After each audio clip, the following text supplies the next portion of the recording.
Everybody, welcome back to my channel, or welcome if you're new. Just popping in here to say that this video didn't go exactly how I wanted it. Weather was terrible, and then some places were either really busy or there'd only be a few people, but they'd watch your every move. And my anxiety got the better of me. Still, I did manage to film some footage, and I will be going over everything that we did while I was in London. So let's get into it. So the first place we went to is a cafe called La Maritxu, and they are known for making their famous Basque or burnt cheesecake. And fun fact, they're actually run by someone from the Basque country region of Spain, where the cheesecake comes from. They sell various sizes of cheesecake, and they often do seasonal specials with different flavors like salted caramel or chocolate. We got one medium-sized box of their classic original, the plain one, and then we also got a small box of their tiramisu one, which is now a permanent item on their menu.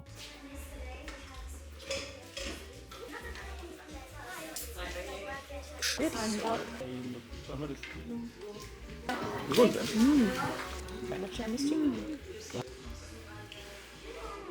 looks so good.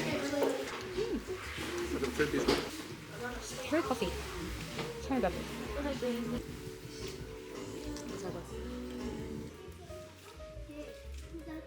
This one is more of a loosey texture. Yep. Yours has more of a fluid texture, while this is more loose. Can I have chocolate on it? So they have only these two flavors, basically. They have the limited edition chocolate one by the counter.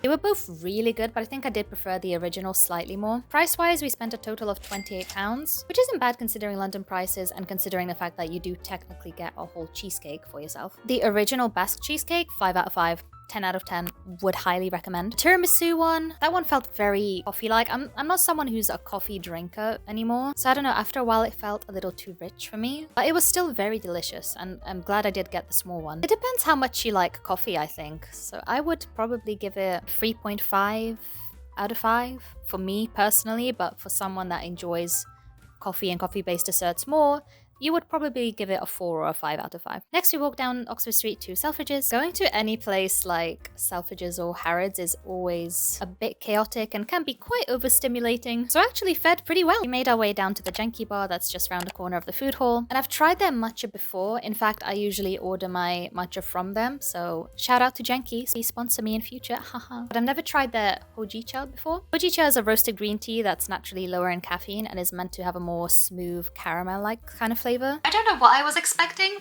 but it wasn't that. I was really excited to try it, and it has been more hyped up recently. I kind of feel like I was lied to, not gonna lie. I got the iced version with a shot of collagen, and I did try and mix it with the straw and like shake it a little bit, but it kind of tasted like sand almost, or like, I don't want to say dirt. I mean, then again, I've never tasted dirt, so what do I know? It didn't have the same kind of grassiness that sometimes matcha can have. Maybe getting it hot would have helped. Hey, at least I tried it, finally. I would probably rate that like 2.5 out of 5. Not the best, but not the worst thing I've ever drank. Then we just looked around at some of the displays on the ground floor and the lower ground floor around Selfridges. And then we made our way back to the beauty section near Jenki, just coming off of the food hall. And I actually ended up getting a few things while I was there. This bag looks a bit tattered now because it's been here on the floor for a couple of days, plus we survived the rain with this, so ignore that.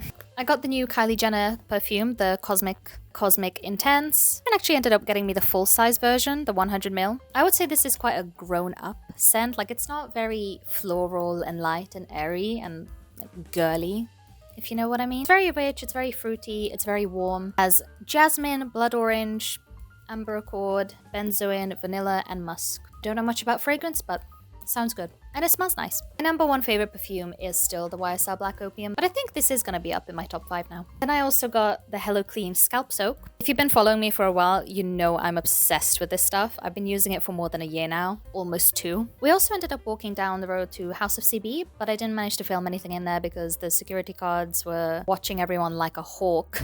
Felt kind of intimidating. So it was kind of a small space anyway. I didn't want to be annoying. Then we legged it to the tube station nearby because the pastry shop that we wanted to go to was closing in like an hour, and we still had to make our way over there. We took the tube to Clapham Junction, and then we walked in the rain with no umbrella to Maritxu. Maritxu specializes in artisanal gluten-free pastries, and they were previously only an online order-only business. Last year, I believe it was last year, they opened an actual cafe, an actual physical location. They had quite a decent selection despite being so close to closing time. Unfortunately, when we went, the actual sit-in cafe area part was closed, and so only the little hole in the wall till area was open for order. I mean, that's fine. It was a rainy Friday afternoon, half an hour from closing on a Friday, so we bought a fair amount of stuff. We bought feta and spinach pastries that basically looked like scones, but like puff pastry, if that makes sense. So bought plain croissants, and then these apple and cinnamon turnover things, these little pastries that were filled with apple and cinnamon. Those were so good, oh my god. We bought 2 of everything, by the way, so we would have 1 each, me and my boyfriend. And then we made our way back to Paddington Station, where there was some delays and chaos. It was really busy. Actually ended up having to stay there for like more than 2 hours because of ticket restrictions. Basically, we couldn't take the earlier train because we had an off-peak ticket, and the earlier train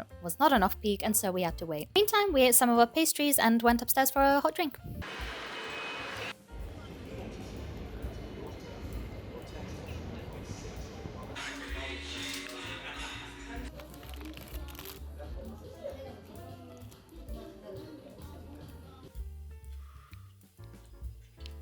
All in all, it was one heck of a day, I tell you. So, there you have it. That was my socially awkward day out in London. I hope I can film more confidently in public next time. And I am going to Manchester soon, by the way. So I'll definitely try to film something there where I can. So stay tuned for that. Make sure to follow along on Instagram as well, because I'll be posting live updates there when I'm actually there at the places. Thank you for watching if you stuck around until the end, and be sure to leave a thumbs up if you enjoyed. And don't forget to subscribe and click the little bell icon so that you're notified whenever I next upload. In the meantime, check out one of these videos that YouTube is recommending to you on the screen, and I'll see you in the next one. Bye!